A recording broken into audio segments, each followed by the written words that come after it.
Tan Malaka, pria kelahiran Tanah Minangkabau pada 2 Juni 1897 dengan nama asli Ibrahim Datuk Sultan Malaka. Ini adalah orang yang mencetuskan suatu negara Indonesia sebelum diteruskan oleh Soekarno dan kawan-kawan. Malangnya, jejak Tan Malaka hilang di tangan negara yang ia diperjuangkan karena nilai-nilai yang melekat pada dirinya. Dalam pelajaran sejarah SD sampai SMA pun, ia hampir tidak pernah dibahas. Dan pemikirannya sampai saat ini dianggap tabu dan sensitif bagi kelompok orang tertentu. Sejak kecil, warga di kampung halaman Tan Malaka, terutama keluarganya, melihat potensi cerah Tan Malaka yang dianggap bisa memajukan daerahnya. Mereka memberikan dukungan kepadanya untuk meneruskan pendidikan hingga ke Eropa. Di Eropa, nilai-nilai Tan Malaka terbentuk saat ideologi sosialisme dan komunisme yang menawarkan keadilan bagi para buruh dan kaum tertindas berkembang pesat. Tan Malaka tertarik dengan ide dasar sosial, keadilan, dan penegakan hak buruh. Ia lalu menyerap paham sosialisme dan komunisme dari Karl Marx, Friedrich Engels, dan Vladimir Lenin. Paham ini juga yang melandasi Tan Malaka ketika kembali ke Indonesia untuk menginisiasi pembentukan negara. Sepulangnya ke Indonesia, Tan Malaka bergabung dengan ISDV atau Perkumpulan Sosial Demokrat India. Paham ISDV memang cocok pada masa kolonial Belanda karena memperjuangkan hak kepemilikan tanah dan alat produksi kepada rakyat agar tidak dimonopoli oleh kaum pemilik modal. Perlawanan ISDV terhadap kolonial Belanda pun bisa dikatakan sangat frontal dan keras. Untuk menambah kekuatannya, ISDV berkolaborasi dengan Sarekat Islam yang akhirnya melahirkan Perhimpunan Komunis Hindia atau disebut dengan PKH. Kelompok ini kebetulan didominasi oleh kalangan Muslim. Seiring dengan terbentuknya PKH, Tan Malaka pindah ke Jawa dan merintis sekolah rakyat, sekaligus menjadi guru dan kepala sekolah di sana.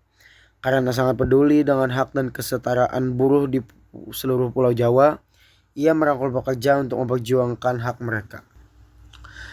Sayangnya, kolaborasi PKH dan Sarekat Islam berakhir melalui keputusan Kongres Sarekat Islam ke-6 tahun pada 1921.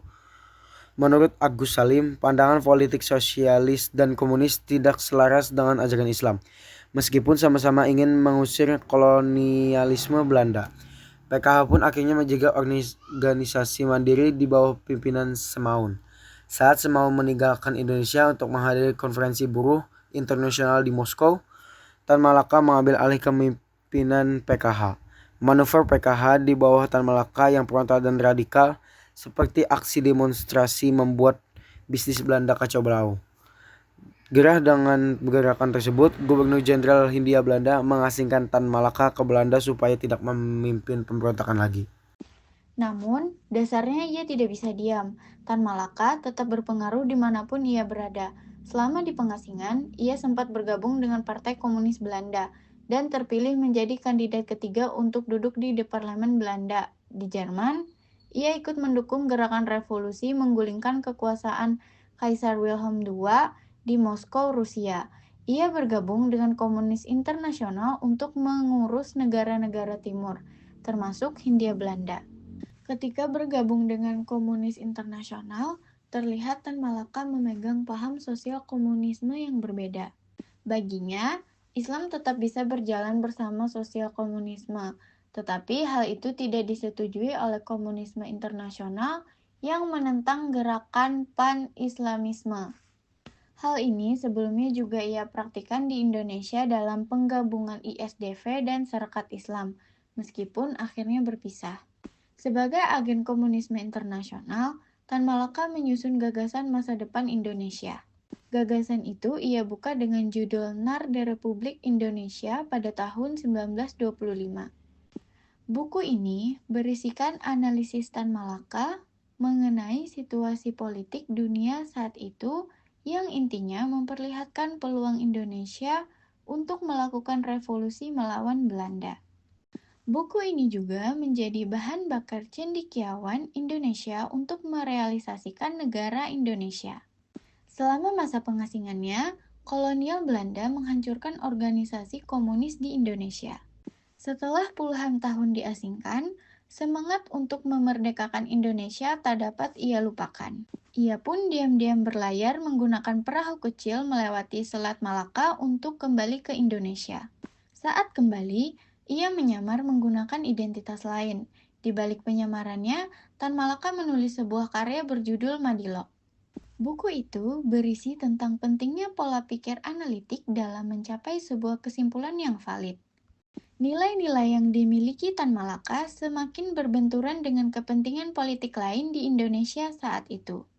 Tan Malaka memilih lepas sepenuhnya dari pihak Barat, sedangkan ada kelompok lain yang tidak ingin demikian. Sultan Syahrir menganggap Tan Malaka sebagai ancaman karena tidak mau menuruti pemerintah pusat. Akhirnya, Tan Malaka pun ditangkap. Salah satu tokoh yang mendukung gagasan Tan Malaka adalah Jenderal Sudirman.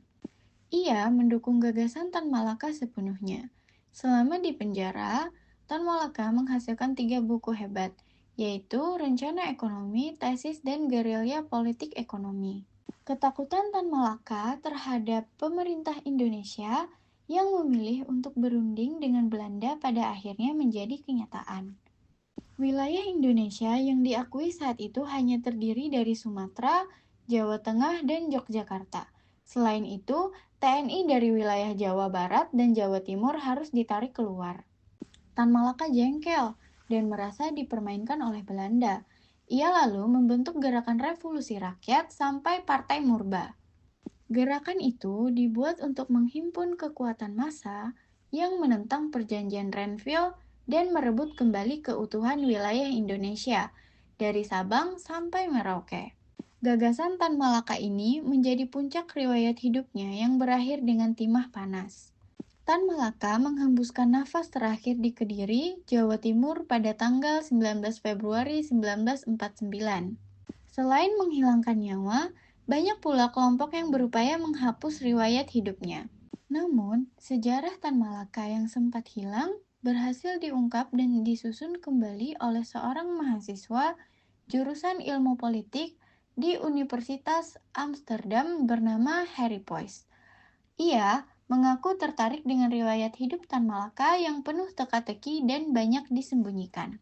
Terlepas dari pemikiran dan pergerakan yang kontroversial pada masa itu, tak dapat dipungkiri bahwa ia adalah orang penting dalam kemerdekaan Indonesia. Dan hanya itu, ia juga orang yang ingin memerdekakan pikiran rakyat Indonesia agar kritis, logis, rasional, dan mampu berdialog dengan sehat.